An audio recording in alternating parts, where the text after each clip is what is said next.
Gigantesque librairie au cœur de l'Europe, la Foire du Livre de Bruxelles est devenue en un peu plus de 40 ans un événement culturel majeur. Les éditeurs de France, de Suisse, du Luxembourg et du Québec y côtoient leurs confrères francophones de Belgique. C'est pour faire connaître ces ouvrages qui sont réalisés, de manière à communiquer et donc donner un petit peu, faire passer la connaissance sur ces livres qui sont tout à fait particuliers. Savoir ce sont des ouvrages qui sont entièrement illuminés, calligraphiés, comme ça ne se fait plus depuis plus de 600 ans. Mais si la foire se veut un lieu de l'expression francophone, elle défend aussi avec ardeur et persuasion sa dimension internationale et se tourne vers l'inépuisable richesse des auteurs du monde entier. Je viens du Bénin et je suis venu participer justement à la Foire du Livre de Bruxelles pour parler de mes œuvres, parler de mon travail. Et parler un peu de mon parcours. Avec le concours de l'ONG Coopération Éducation Culture, l'édition 2018 de la Foire du Livre de Bruxelles accueille le pavillon des lettres d'Afrique qui, au-delà de sa mission principale de faciliter les échanges entre les auteurs et les professionnels africains, a choisi de s'ouvrir aux pays des Caraïbes et du Pacifique pour soutenir la diversité culturelle et encourager les opportunités de collaboration. On n'a pas l'habitude de voir l'Afrique présente sur ces surfaces lors d'événements internationaux. Quand chaque pays vient tout seul, ils ont, comme ici, vous le voyez, des petits stands. Le fait de fédérer, de rassembler plusieurs pays sur le même espace permet d'être présent de façon visible, de façon opérationnelle, et ça a été le cas. Donc le pavillon, c'est ça, c'est plus de pays, une plus grande surface, une plus grande visibilité et surtout aussi d'avoir pour accompagner ce concept un pays qu'on appelle le pays chef de file, le pays leader et qui est la Côte d'Ivoire. Donc par le biais du ministre de la Culture Maurice Kwaku Bandaman que je remercie infiniment et qui sans lui ce pavillon n'aurait pas pu grandir et poursuivre puisque c'est lui qui incite tous ses homologues africains à rejoindre le pavillon, à se mobiliser.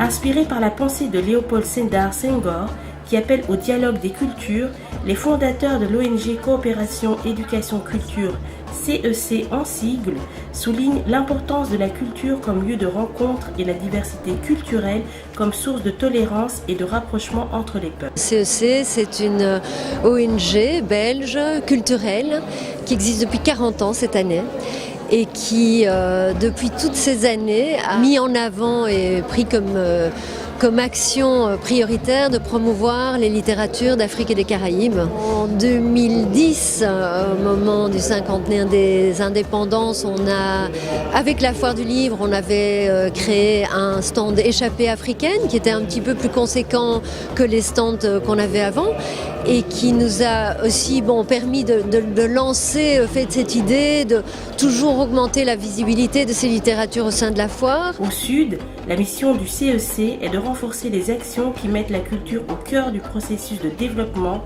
et plus particulièrement au sein des processus éducatifs. Dans le domaine vraiment des littératures et de la promotion des littératures, on a créé un réseau avec 3 autres partenaires qui sont situés au Rwanda, au Bénin et en Haïti. L'ITAFCAR, qui a pour vocation en fait de réunir des structures qui partagent en fait cette même mission, ce même objectif de promouvoir les littératures, mais alors chacun depuis sa région, sa sous-région. Un auteur africain doit-il se faire éditer en Occident pour se faire un nom à l'international ? Les Africains en général ont pris vraiment goût à montrer un peu ce qui se passe chez eux. Parce qu'avant, ils étaient un peu en train d'imiter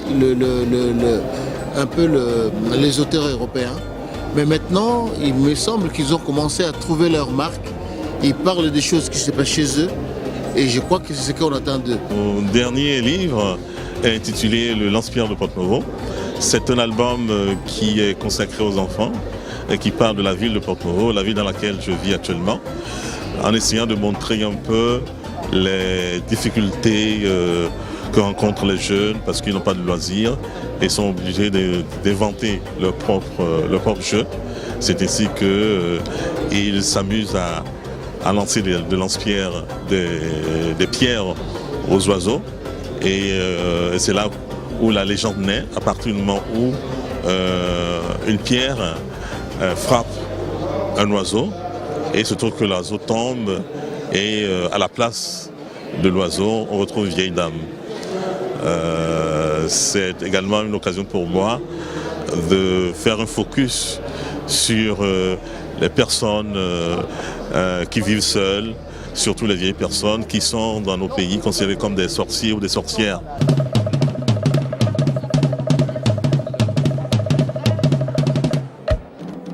Le champ éditorial en Afrique francophone est resté jusqu'aux années 60 quasiment inexistant, de par la volonté de la puissance française de mettre en place un modèle bibliologique qui tendait à limiter la création de structures de production locales, imprimeries, maisons d'édition et à promouvoir l'édition métropolitaine.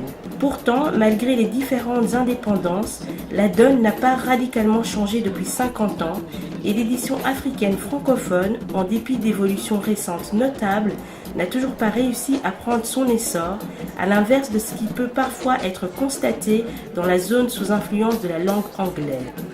Voilà pourquoi le concept du pavillon des lettres d'Afrique se positionne comme un espace de rassemblement des pays africains sur cet enjeu de promotion littéraire pour aboutir à une mutualisation et une véritable synergie de nombreuses manifestations littéraires organisées sur le continent et souvent méconnues du public et de la presse internationale. Pour monter un pavillon sur 4 jours, ça nécessite 1 an de travail.